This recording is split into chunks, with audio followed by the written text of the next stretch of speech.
15절까지의 말씀입니다.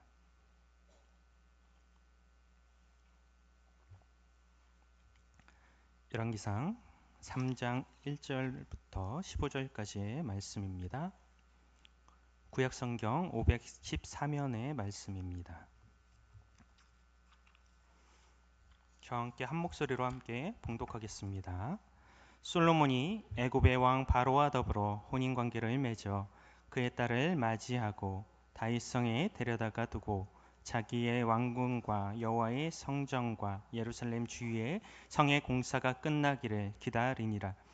그때까지 여호와의 이름을 위하여 성전을 아직 건축하지 아니하였으므로 백성들이 산당에서 제사하며 솔로몬이 여호와를 사랑하고 그의 아버지 다윗의 법도를 행하였으나 산당에서 제사하며 분향하더라.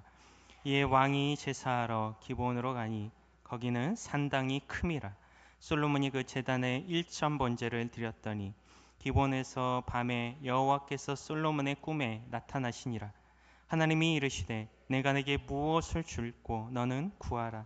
솔로몬이 이르되 주의 종 내 아버지 다윗이 성실한 공의와 정직한 마음으로 주와 함께 주 앞에서 행하였으므로 주께서 그에게 큰 은혜를 베푸셨고 주께서 또 그를 위하여 이 큰 은혜를 항상 주사 오늘과 같이 그의 자리에 앉을 이들을 그에게 주셨나이다. 나의 하나님 여호와여, 주께서 종으로 종의 아버지 다윗을 대신하여 왕이 되게 하셨사오니 종은 작은 아이라 출입할 줄을 알지 못하고 주께서 택하신 백성 가운데 있나이다. 그들은 큰 백성이라 수요가 많아서 셀 수도 없고 기록할 수도 없사오니 누가 주의 이 많은 백성을 재판할 수 있사오리이까. 듣는 마음을 종에게 주사 주의 백성을 재판하여 선악을 분별하게 하옵소서. 솔로몬이 이것을 구하매 그의 말씀이 주의 마음에 든지라. 이에 하나님이 그에게 이르시되 내가 이것을 구하도다. 자기를 위하여 장수하기를 구하지 아니하며 부도 구하지 아니하며 자기 원수의 생명을 멸하지도 구하지도 아니하고 오직 송사를 듣고 분별하는 지혜를 구하였으니 내가 내 말대로 하여 내게 지혜롭고 총명한 마음을 주노니 내 앞에도 너와 같은 자가 없었거니와 내 뒤에도 너와 같은 자가 일어남이 없으리라. 내가 구하지 아니한 부귀와 영광도 내게 주노니 내 평생의 왕들 중에 너와 같은 자가 없을 것이라. 내가 만일 내 아버지 다윗이 행한 같이 내 길로 행하며 내 법도와 명령을 지키며 내가 또 내 날을 길게 하리라. 솔로몬이 깨어 보니 꿈이더라. 이에 예루살렘에 이르러 여호와의 언약궤 앞에 서서 번제와 감사의 제물을 드리고 모든 신하들을 위하여 잔치하였더라. 아멘. 할렐루야. 이 밤에도 하나님의 그 말씀을 사모하며 나온 우리 성도님들을 다시 한번 환영하고 축복합니다. 말씀의 은혜가 충만하게 우리의 마음 가운데 또 부어지는 은혜가 있기를 소망합니다. 아버지 다윗의 뒤를 이어서 이스라엘의 왕이 된 솔로몬은 다윗의 유언을 따라 요압과 시므이 등 장차 국가의 위협이 될 수 있는 인물들을 숙청하며 본격적인 통치에 들어갑니다. 오늘 우리가 함께 본 열왕기상 3장 본문의 말씀은 솔로몬이 왕으로서 출발선에 선 그 시기, 성경의 기록상 처음으로 보이고 있는 그의 행보에 대해서 기록을 하고 있습니다. 어느 왕권이든지 초기의 기틀을 잘 잡아가는 것은 매우 중요합니다. 그것이 이후의 나라의 안정과 부흥, 왕권 강화로 이어지기 때문에 그렇습니다. 솔로몬 역시도 나라와 자신의 그 안정적인 기반을 위해서 움직이기 시작합니다. 먼저 솔로몬이 왕권 강화를 위해 취했던 행동은 주변의 강대국들과 결혼을 통해 그 지위를 견고히 하는 것이었습니다. 1절 상반절의 말씀은 이렇게 기록을 합니다. 솔로몬이 애굽의 왕 바로와 더불어 혼인 관계를 맺어 그의 딸을 맞이하고, 솔로몬은 당시 근동의 그 최강자였던 애굽의 공주와 결혼을 합니다. 강대국과 이런 정략 결혼을 통해 맺어진 동맹은 다른 적대국들의 견제를 약화시켜줄 뿐만 아니라 이스라엘이라는 나라를 국제 무대에서 무시하지 못하게 만들어 주었던 것입니다. 하지만 이것은 어디까지나 당시 국제정세 속에서 왕국을 지키기 위해 취할 수 있는 현실적인 외교 정책이었을 뿐 정작 중요한 것은 따로 있었다고 이후의 말씀은 우리에게 알려줍니다. 본문 2절과 3절의 말씀을 함께 읽어보겠습니다. 그때에 여호와의 이름을 위하여 성전을 아직 건축하지 아니하였으므로 백성들이 산당에서 제사하며 솔로몬이 여호와를 사랑하고 그의 아버지 다윗의 법도를 행하였으나 산당에서 제사하며 분향하더라. 제사하며 분향하더라. 솔로몬은 왕으로서의 출발점에서 가장 본질적이고 중요한 첫걸음을 내딛습니다. 그것은 바로 하나님을 예배하는 것이었습니다. 자신을 왕으로 부르시고 기름을 부어 세우신 하나님에 대한 감사와 신뢰로 먼저 주님을 높이며 나아갔던 것입니다. 그런데 3절의 말씀을 다시 보면 솔로몬이 여호와를 사랑하고 그의 아버지 다윗의 법도를 행하였다라고 성경은 증언합니다.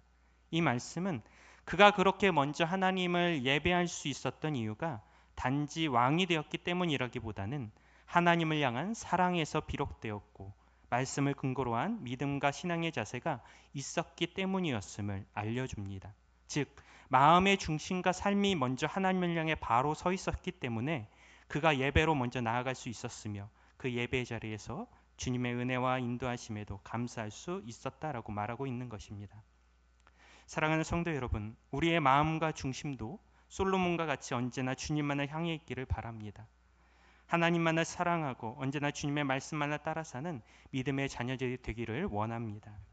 그래서 영적 중심이 잘 잡힌 그 믿음의 삶을 살아가며 그 속에서 걷는 모든 걸음이 하나님을 향한 찬양과 예배로 시작되기를 간절히 축복합니다. 물론 우리가 잘 알고 있듯이 솔로몬은 이러한 마음을 끝까지 지켜내지는 못했습니다.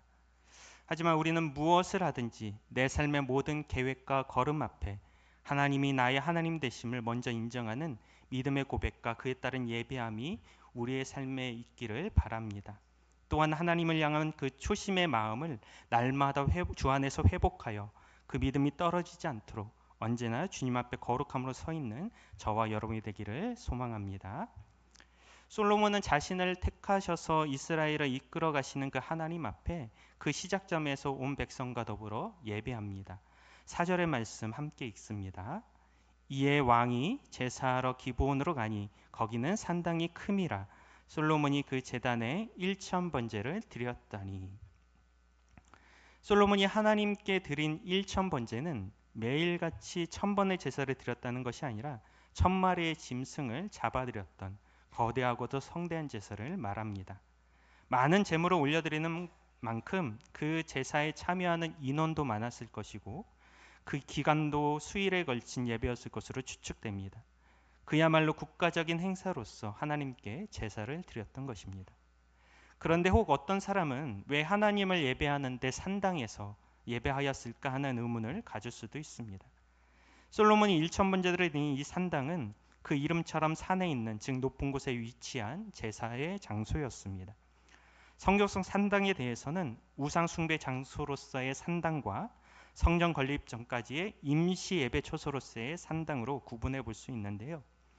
먼저 산당은 본래 가나안 부족들이 신상을 세워 우상을 숭배하던 곳이었습니다. 이곳에서는 제사를 지낼 때에 인신 제사를 드리거나 즉 사람을 제물로 바치는 것이죠. 또 여자 사제들과 음란한 의식이 진행이 되기도 했었기에 산당 제사는 부독적일 뿐만 아니라 성적으로 매우 타락한 죄된 행위였습니다. 그렇게 하나님께서도 가나안 정복 시 산당을 철저하게 회파할 것을 명령하셨던 것입니다. 이방 민족들에게 산당이 있었다면 이스라엘 백성들에게는 성전 이전에 하나님을 만나는 장소로서 성막이 있었습니다. 가나안에 들어간 이스라엘 백성들은 세 개의 성막을 세웠는데 이후 이 성막은 길갈, 실로, 베델, 다시 실로, 놉과 기브온을 거쳐서 예루살렘으로 옮겨집니다. 하지만 사무엘상 4장에서 기록된 것과 같이 엘리 제사장 때에 블레셋의 침공으로 인하여 블레셋의 그 언약궤를 빼앗기게 되면서 성막은 중앙 성소로서의 그 구심점을 잃어버리게 됩니다. 그래서 이후 백성들은 이방의 산당 문화를 받아들여서 산당을 지어 예배의 장소로서 그곳에서 하나님을 예배해 왔던 것입니다. 그렇기에 솔로몬의 산당 제사는 그가 우상 숭배의 장소인 산당에서 제사했다는 의미보다는 성전이 지어지기 전이었으므로 임시 처소였던 산당에서 제사하였다라는 의미로 보는 것이 타당할 것입니다. 하지만 이스라엘의 산당 제사가 후에 이방의 문화와 혼합이 되면서 산당이 우상 숭배처로 전락해 버리게 되는 것은 매우 안타까운 일이 아닐 수 없습니다. 어쨌든 솔로몬이 기본 산당에 올라가서 하나님께 드리는 이 일천 번제는 그의 마음과 힘과 정성을 다한 예배였던 것은 틀림이 없었습니다. 번제는 피를 제단 사면에 뿌린 후에 가죽을 제외한 제물 전체를 불사르는 제사로 하나님에 대한 온전한 충성과 헌신을 바치는 예배였습니다. 이런 제사를 위해서 짐승 한 마리를 잡는다고 할 때에 그 한 마리 잡는 것도 결코 수월하지가 않았을 것입니다. 시간도 오래 걸리고 지켜야 하는 그 절차가 있었기 때문에 그 순서에 따라 행하는 것이 여간 쉬운 일이 아니었을 것이기 때문입니다. 하물며 1000마리의 짐승을 잡아서 드린다는 것은 시간적으로 그리고 육체적으로나 정신적으로 그리고 물질적으로 많은 에너지를 쏟는 일임에 분명합니다. 그럼에도 솔로몬이 하나님께 일천 번제를 드렸다는 것은 예배하는 그의 태도와 자세, 그 마음이 얼마나 하나님 앞에 진중하고 충성된 마음이었는지를 보여주고 있는 것입니다. 그리고 솔로몬의 이러한 충성과 헌신은 자신에게 임한 축복이 아버지 다윗으로부터 이어진 하나님의 은혜임을 명확하게 인지하며 그런 하나님을 인정한 데서 온 것임을 말씀을 통해서 확인시켜 줍니다. 6절의 말씀을 한 목소리로 읽어보겠습니다. 솔로몬이 이르되 주의 종 내 아버지 다윗이 성실과 공의와 정직한 마음으로 주와 함께 주 앞에서 행함으로 주께서 그에게 큰 은혜를 베푸셨고 주께서 또 그를 위하여 그 큰 은혜를 항상 주사 오늘과 같이 그의 자리에 앉을 아들을 그에게 주셨나이다. 솔로몬은 이 모든 것이 하나님 없이는 이루어질 수 없는 하나님의 은혜였음을 고백하며 감사로 자신을 철저히 낮춰 하나님만을 높입니다. 하나님은 그런 예배가 자신을 영화롭게 한다고 말씀합니다. 시편 50편 23절 상반절의 말씀을 한 목소리로 읽어보겠습니다. 감사로 제사를 드리는 자가 나를 영화롭게 하나니. 여기까지 읽습니다.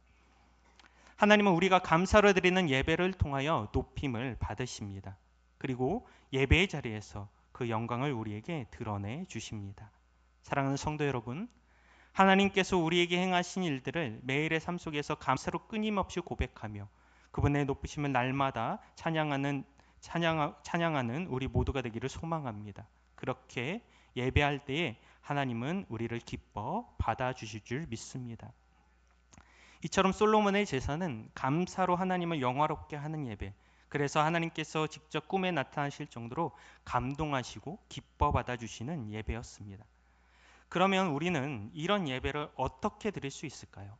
사도 바울은 로마서 12장 1절 말씀을 통해서 이렇게 우리에게 권면합니다. 로마서 12장 1절 말씀을 함께 읽습니다. 그러므로 형제들아 내가 하나님의 모든 자비하심으로 너희를 권하노니 너희 몸을 하나님이 기뻐하시는 거룩한 산 제물로 드리라. 이는 너희가 드릴 영적 예배니라. 아멘. 성경은 하나님께서 기뻐 받으시는 예배는 우리의 몸을 산 제물로 드리는 예배, 그런 영적 예배다라고 말하고 있습니다. 이 말씀이 의미하는 바를 정확히 이해하기 위해서 주석을 좀 살펴봤는데요. 주석을 보면 몸으로 번역한 히브리어 그 원형인 소마의 그 원뜻을 살펴보았을 때 인간이라는 포괄적 의미가 있음을 발견합니다. 그러니까 영과 구분이 되는 육체로서의 몸이 아니라 사람 전인, 즉 인격체로서 인간 전체를 말하고 있다라는 것입니다. 다시 말해서 우리의 몸을 산 제사로 드리라는 말은 나의 전인으로 육체와 정신과 마음과 의지와 가진 소유와 능력과 야망까지 전부를 다 하나님께 드리라는 것입니다.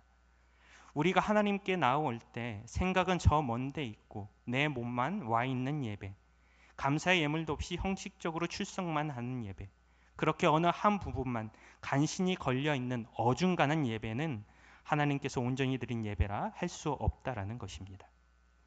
혹 그러한 예배를 우리가 드리고 있다면 우리의 마음과 태도, 자세를 다시금 바르게 하여 주님 기뻐하시는 예배로 나아가는 저와 여러분이 되기를 바랍니다. 또한 영적 예배에서의 영적으로 번역된 원어 로키켄의 원뜻은 이성적이라는 의미를 갖습니다.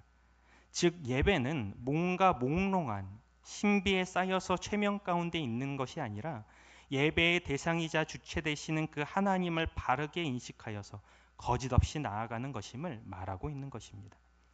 장엄하게 꾸미거나 포장하는 예배가 아니라 솔직한 모습으로 하나님을 향해 나아갈 때 하나님은 그런 우리를 있는 그대로 기뻐 받아 주시는 분이라는 사실을 믿으시기를 바랍니다. 하나님은 그렇게 자신의 모든 것으로 최선을 다해 드리는 우리의 예배를 기뻐하실 뿐만 아니라 예배 자리에서 우리를 만나 주십니다. 5절은 이렇게 말씀합니다. 5절 말씀 같이 읽겠습니다. 기본에서 밤에 여호와께서 솔로몬의 꿈에 나타나시니라. 하나님이 이르시되 내가 내게 무엇을 줄고 너는 구하라. 하나님은 솔로몬에게 찾아와 만나 주실 뿐만 아니라 내가 너에게 무엇을 줄까라고 물어봅니다. 구하는 대로 다 주겠다는 그 넉넉함을 보여주고 계신 것입니다. 온 힘을 다해 하나님을 예배하며 찾는 그 마음은 하나님을 감동케 하며 만남을 이끌어낼 뿐만 아니라 하나님의 축복의 창고를 여는 열쇠가 되었음을 봅니다. 사랑하는 성도 여러분, 우리가 진실됨으로 드려지는 예배는 무엇을 구하든 흔쾌히 응답하시는 하나님의 그 마음을 여는 힘과 응답을 받는 축복의 장이됨을 기억하시기를 바랍니다.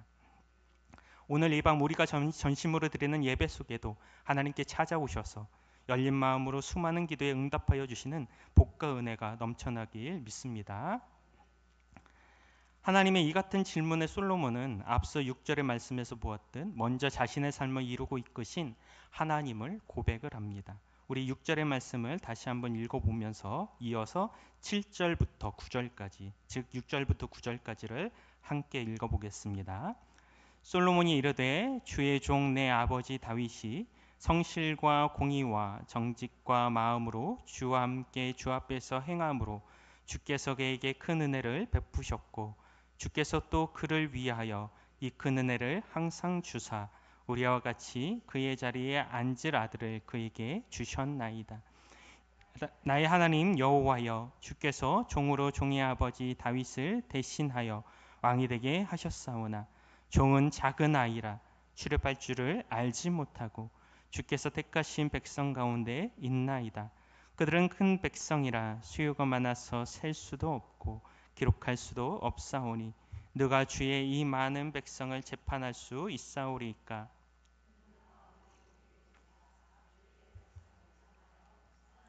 분별하게 하옵소서. 예배 자리에서 하나님의 영광을 높이며 먼저 주의 은혜를 고백했던 솔로몬은 하나님의 물음에 어떤 것도 아닌 선악을 분별하는 지혜를 구합니다. 그리고 하나님은 10절에 그렇게 기도하는 솔로몬이 마음에 들었다라고 말씀하고 있습니다. 이것은 우리가 우리의 삶에 수많은 소원을 두지만 예배를 통해 그 은혜를 고백하며 하나님과의 깊은 교제로 나아가게 되면, 즉 온전한 예배 속에서 임재를 경험하는 사람은 그 기도가 나의 욕심으로 채워지는 기도가 아니라 하나님이 원하시고 응답하시는 올바른 기도로 올려지게 됨을 보여줍니다. 솔로몬은 세상의 수많은 것을 구할 수도 있었습니다. 하지만 예배 자리에서 하나님의 마음과 합하여지게 되자 그는 자신을 왕으로 세우신 하나님을, 왕으로 하나님이 원하시는 그 마음과 뜻을 먼저 보게 되었던 것입니다. 그래서 그는 오히려 왕임에도 하나님 앞에 낮은 자신을 고백하였고 이 나라가 내 나라가 아닌 하나님께서 통치하시는 나라임을 분명히 알게 되었던 것입니다.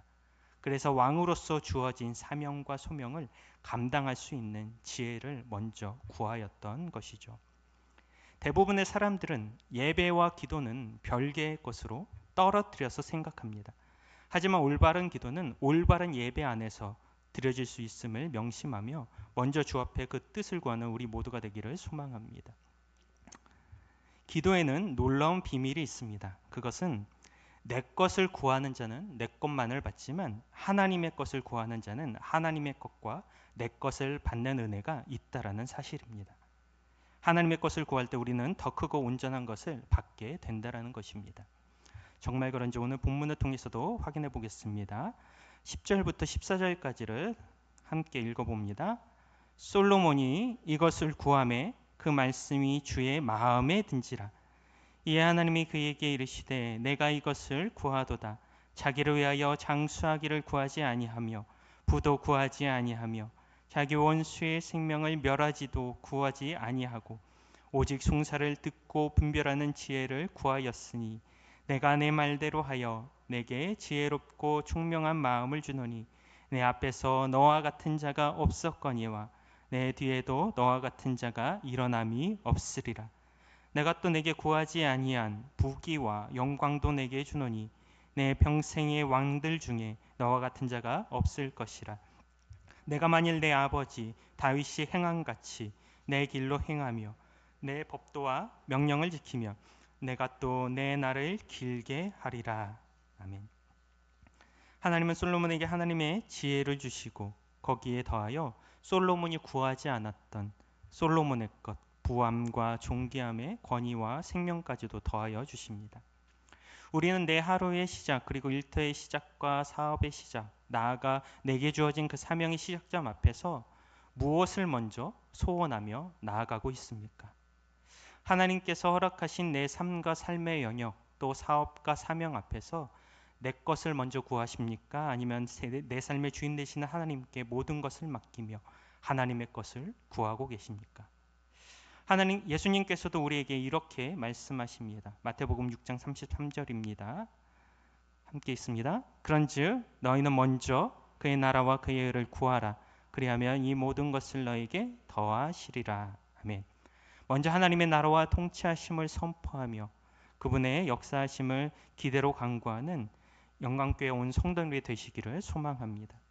그럴 때 하나님은 그 모든 것을 감당할 힘과 능력을 주실 뿐만 아니라 우리의 필요를 따라 모든 것을 더하고 채워 주실 것입니다.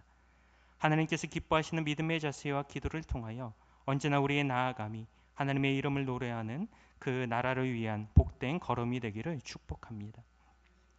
하지만 이런 솔로몬의 행보는 마땅히 칭찬받을 만 했음에도 한 가지 아쉬움을 우리에게 남깁니다. 그것은 솔로몬의 이런 행보 속에서 하나님께서는 그 나라를 굳건하게 하고 굳건하게 하실 것임에도 불구하고 그가 먼저 하나님이 아닌 자신의 생각과 지혜로 나라의 안녕을 위해 정치적인 걸음을 했다라는 사실입니다. 우리는 앞서 솔로몬이 정략 결혼을 통해 나라의 입지를 다지는 것을 보았습니다. 그러나 그것은 결코 하나님의 방법이 아니었습니다.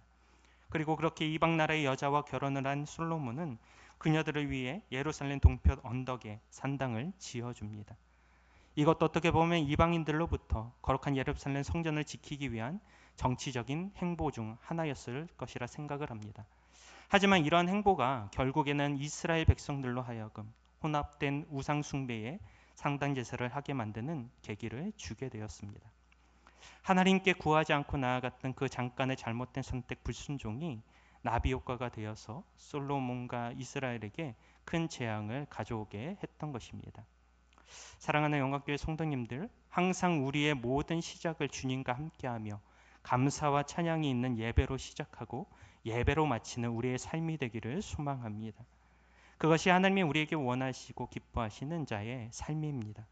또한 그 이끄심의 은혜와 지혜 안에서 온전히 우리의 구할 것을 바르게 구하며 하나님의 나라를 든든히 세워가는 저와 여러분의 삶이 되기를 축복합니다. 하나님께서 솔로몬에게 하셨던 대답처럼 주님과 동행하는 우리의 그 걸음과 고백하는 입술 위에 주의 마음에 드는지라 너는 내 마음에 들었다라고 칭찬받는 우리 모두가 되기를 바랍니다. 우리 시간 함께 찬양하며